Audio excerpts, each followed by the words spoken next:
Hey everyone, welcome to my channel. So today we are going to discuss about minimum alternate tax and alternate minimum tax. And before starting the video, if you are new to the channel, then please make sure to hit the subscribe button and press the bell icon. Let us get started. First of all MAT cover होता है income tax के section 115JB में, ठीक है। MAT stands for minimum alternate tax. अच्छा, ये read करने से पहले ना मैं आपको हल्का सा जिस्ट देती हूँ कि ब्रॉडली मैट का कॉन्सेप्ट क्या है। देखो, मैट का मतलब ही होता है क्या, मिनिमम ऑल्टरनेट टैक्स।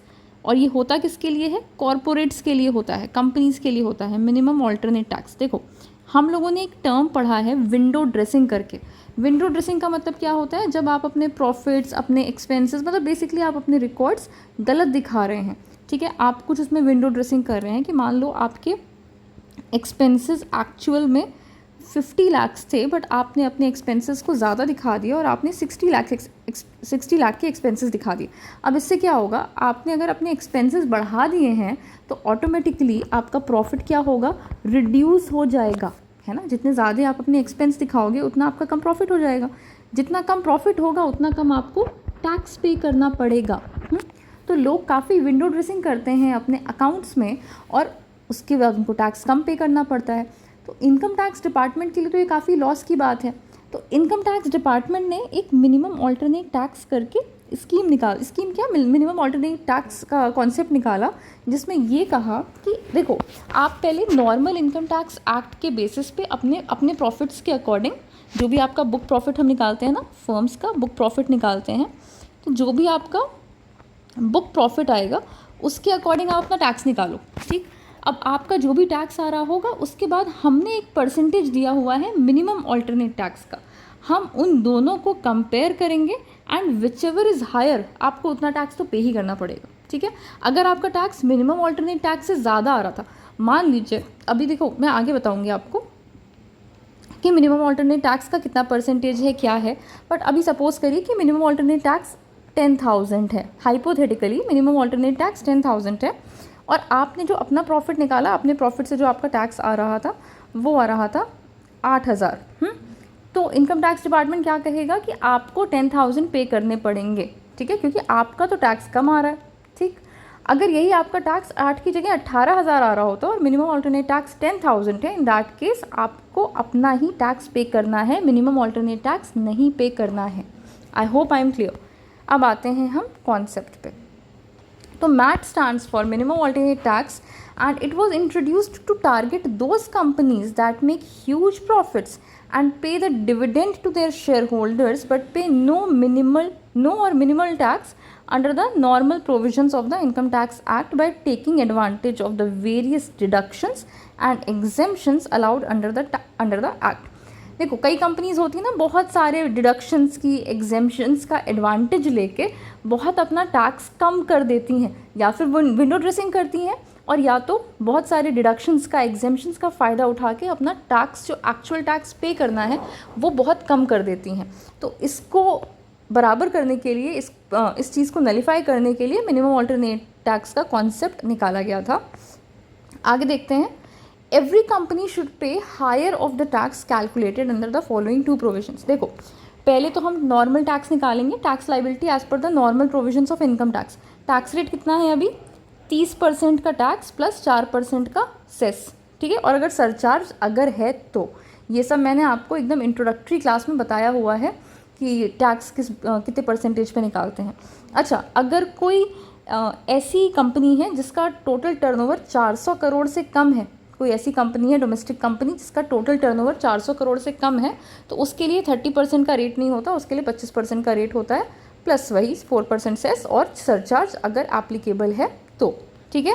तो या तो आप 25% पे निकालोगे अपने टर्नओवर के अकॉर्डिंग, या तो 30% पे निकालोगे। तो सबसे पहले तो आपने ये वाला टैक्स निकाल लिया, उसके बाद आप मैट प्रोविज़न के अकॉर्डिंग टैक्स निकालोगे। मैट के प्रोविजंस कितने हैं, करेंटली मैट है 15% पे, मतलब कि आपका जितना भी बुक प्रॉफिट आया है ना, जो भी आपका बुक प्रॉफिट आया है, स्ट्रेट उस पर 15% निकाल दो, उसी को हम मिनिमम ऑल्टरनेट टैक्स मान लेंगे, प्लस 4% का सेस। ये 15% विदाउट सेस का अमाउंट है, तो प्लस इसमें 4% का सेस ऐड कर देंगे, ठीक है। अब इन दोनों अमाउंट को कंपेयर करेंगे and whichever is higher you have to pay that amount, ठीक है। एक तो नॉर्मल इनकम टैक्स प्रोविजन से 30% या 25% और दूसरा 15% निकालेंगे बुक प्रॉफिट का और प्लस 4% एजुकेशन सेस। दोनों में से जो ज़्यादा होगा उतना आपको पे करना है।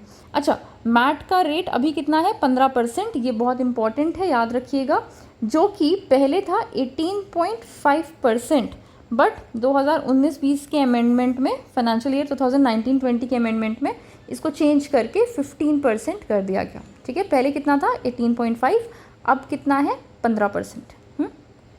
आगे बढ़ते हैं, मैट क्रेडिट की बात करते हैं। देखो, अब जैसे मान लो आपका नॉर्मल टैक्स, पहले मैं आपको बता देती हूँ फिर पढ़ लेंगे। मान लो आपका नॉर्मल टैक्स आ रहा था 10,000, इनकम टैक्स प्रोविजंस के हिसाब से आपका नॉर्मल टैक्स आ रहा था 10,000, बट आपका जो मैट के प्रोविजंस के अकॉर्डिंग टैक्स आ रहा था ना, वो था 12,000। तो अभी मैंने बताया कि जो ज़्यादा होगा वो पे करना है। ज़्यादा इसमें क्या है? 12,000, तो आप 12,000 पे करोगे। ठीक है, आइडियली आपको पे कितना करना चाहिए था? आपको लग रहा था कि हमें तो 10,000 ही पे करना था, बट अब हमें 12,000 पे करना पड़ रहा है। तो ये जो एक्स्ट्रा 2,000 आपने पे किए हैं ना, इसका आपको क्रेडिट मिल जाता है, जिसको हम बोलते हैं मैट क्रेडिट। अच्छा, क्रेडिट का ये मतलब नहीं है कि अब आप इसको पर्सनल एक्सपेंसेस के लिए यूज़ कर सकते हो। मैट क्रेडिट से क्या होगा, जब आप अगली बार टैक्स पे करोगे ना, तो आप उसमें इसको यूज़ कर सकते हो, मैट क्रेडिट को। क्रेडिट क्या होता है? When any amount of tax is paid as MAT by the company, then it can claim the credit of such tax paid in accordance with the provisions of section 115 JAA। आप उसको use कर सकते हो further अगली बार tax पे करने के लिए, और किसी चीज़ के लिए इसको नहीं यूज़ कर सकते हैं। अच्छा, इस पे ना क्रेडिट पे कोई इंटरेस्ट नहीं पे करना होता है। No interest shall be paid on this tax credit by the department. और इसको आप 15 असेसमेंट ईयर्स तक आगे कैरी फॉरवर्ड कर सकते हैं, मतलब अगले नेक्स्ट 15 ईयर्स तक आप इसको कैरी फॉरवर्ड कर सकते हैं। ठीक, नेक्स्ट अच्छा, ये भी आपका एक अमेंडमेंट आया था 2018-19 में। इसके पहले क्या था? ये कैरी फॉरवर्ड के लिए 10 साल मिलते थे आपको, कि 10 साल तक आप कैरी फॉरवर्ड कर सकते थे। अब आप 15 साल तक कैरी फॉरवर्ड कर सकते हो।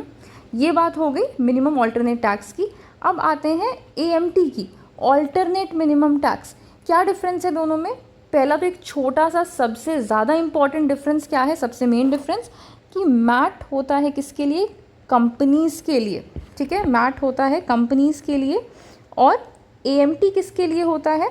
कंपनीज़ के लिए नहीं होता है, बाकी सबके लिए हो सकता है। ठीक है, नॉन कॉरपोरेट्स के लिए होता है ऑल्टरनेट मिनिमम टैक्स। अब देखो, initially the concept of minimum tax was introduced for companies. सबसे पहले ये कॉन्सेप्ट कंपनीज के लिए ही आया था, and progressively made applicable to non corporate tax payers की। उसके बाद धीरे धीरे जब लगा कि इसका बेनिफिट हो रहा है, टैक्स रेवेन्यू इंक्रीज हो रहे हैं, तो फिर ये नॉन कॉर्पोरेट पे भी लगा दिया गया। फाइनेंस एक्ट 2011 ने इंट्रोड्यूस किया था ये किस पे? सबसे पहले लिमिटेड लाइबिलिटी पार्टनरशिप पे, LLPs पे सबसे पहले लगाया गया। फिर फाइनेंस एक्ट 2012 ने कुछ अमेंडमेंट्स किए, और उसके बाद ये इंडिविजुअल्स पे और नॉन कॉर्पोरेट टैक्स पेयर्स पे लगता है। सो अकॉर्डिंगली अब AMT प्रोविजंस किस पे लगते हैं? इंडिविजुअल्स पे, हिंदू अनडिवाइडेड फैमिली पे, एसोसिएशन ऑफ पर्सन पे, बॉडी ऑफ इंडिविजुअल पे, आर्टिफिशियल जुडिशियल पर्सन पे।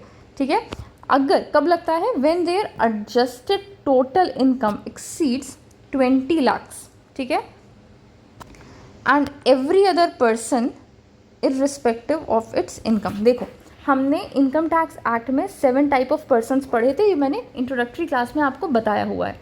अब देखो, इन 7 में से एक पर्सन तो निकल गया, कौन सा? कंपनी, क्योंकि कंपनी के लिए तो AMT होता ही नहीं है। अब इसको छोड़ के इन्होंने क्या बोला है? इंडिविजुअल्स अगर हैं, HUF है, AOP है, BOI है, या आर्टिफिशियल जुडिशियल पर्सन है, तो इनके लिए क्या है? इनके लिए AMT तब एप्लीकेबल होगा अगर इनकी एडजस्टेड टोटल इनकम 20 लाख से ज़्यादा है। एडजस्टेड टोटल इनकम का क्या मतलब हुआ? ग्रॉस टोटल इनकम में से आपने सारे डिडक्शंस माइनस कर दिए हैं, तब आपकी एडजस्टेड टोटल इनकम आ गई है। अब आपने वो सब माइनस करके जो इनकम निकाली वो 20 लाख से ज़्यादा है, तभी AMT एप्लीकेबल होगा। बट इसमें एक पर्सन मिसिंग है, जो कि है फर्म। मतलब फर्म के लिए क्या है? कोई भी लिमिट नहीं दी गई है, और फर्म के लिए हम मान के चलेंगे, फर्म होगी या LLPs होगी, तो हम इन लोगों के लिए मान के चलेंगे कि विदाउट एनी लिमिट इन पे AMT एप्लीकेबल होगा। ठीक, अच्छा, AMT का क्या सीन है? As it is evident from the name, AMT is a minimum tax that is leviable alternative to normal tax. इसका कॉन्सेप्ट वही मैट वाला है कि या तो नॉर्मल टैक्स आपका कैलकुलेट होगा या तो AMT कैलकुलेट होगा, दोनों में से जो ज़्यादा होगा वही पे करना है। मैट आपका 15% था, AMT कितना है 18.5% plus surcharge and cess. Surcharge और सेस तो हमेशा एडिशनल होता ही है, हमें ऐड करना ही पड़ता है, ठीक है। अच्छा, एक और चीज़ है, ये मैट में भी थी, इसमें भी है। If the person is in a unit located in international financial service centre, in that case आपका AMT का रेट या फिर मैट का रेट भी 9% हो जाता है, ठीक है। अगर इंटरनेशनल फाइनेंशियल सर्विस सेंटर की बात हो रही है तो ऐसे केस में आपका AMT का रेट 9% हो जाता है, मैट का भी रेट 9% हो जाता है, ठीक है। 2023-24 में एक बहुत मेजर अमेंडमेंट आया था कि AMT का रेट 18.5 से 15% कर दिया गया था, बट सिर्फ और सिर्फ कोऑपरेटिव सोसाइटीज़ के लिए, फर्म्स के लिए नहीं, LLPs के लिए नहीं, सिर्फ और सिर्फ कोऑपरेटिव सोसाइटीज़ के लिए, ठीक है। तो मैट का रेट कितना है 15%, AMT का रेट कितना है 18.5%, बट इसको 15% कर दिया गया है किसके लिए? कोऑपरेटिव सोसाइटीज़ के लिए। AMT is a tax levied on adjusted total income, wherein tax on normal income is lower than AMT. So irrespective of normal tax, AMT has to be paid by taxpayer to whom AMT provisions apply, ठीक है। अच्छा, calculate कैसे करते हैं adjusted total income, ये देख लें।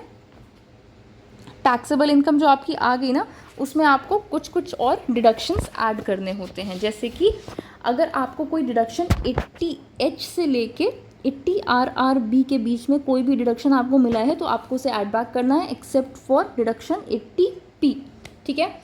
इसके बाद आपको अगर सेक्शन 10AA में कोई डिडक्शन मिला है उसको ऐड बैक करेंगे, अगर आपको 35AD में कोई डिडक्शन मिला है तो उसको ऐड बैक करेंगे, और ये सारी चीज़ें ऐड करने के बाद जो आपको फिगर आएगा उसको बोलेंगे हम एडजस्टेड टोटल इनकम।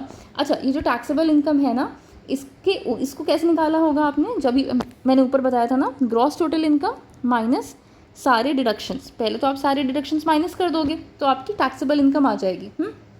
उसके बाद आपको कुछ डिडक्शंस ऐड बैक करने हैं, जैसे कि 80H से RRB except for 80P, section 10AA में अगर कोई डिडक्शन मिला हो तो, और अगर सेक्शन 35AD में कोई डिडक्शन मिला हो तो ये तीनों ऐड बैक कर देंगे, and finally the figure that will get वो होगा हमारा एडजस्टेड टोटल इनकम, ठीक है। और इसी पे हमारी AMT एप्लीकेबल होती है।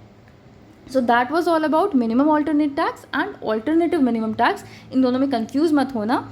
अगर कोई डाउट हो तो मुझे कमेंट करके बताइएगा। अगर लेक्चर पसंद आया हो then please give it a thumbs up and subscribe to my channel.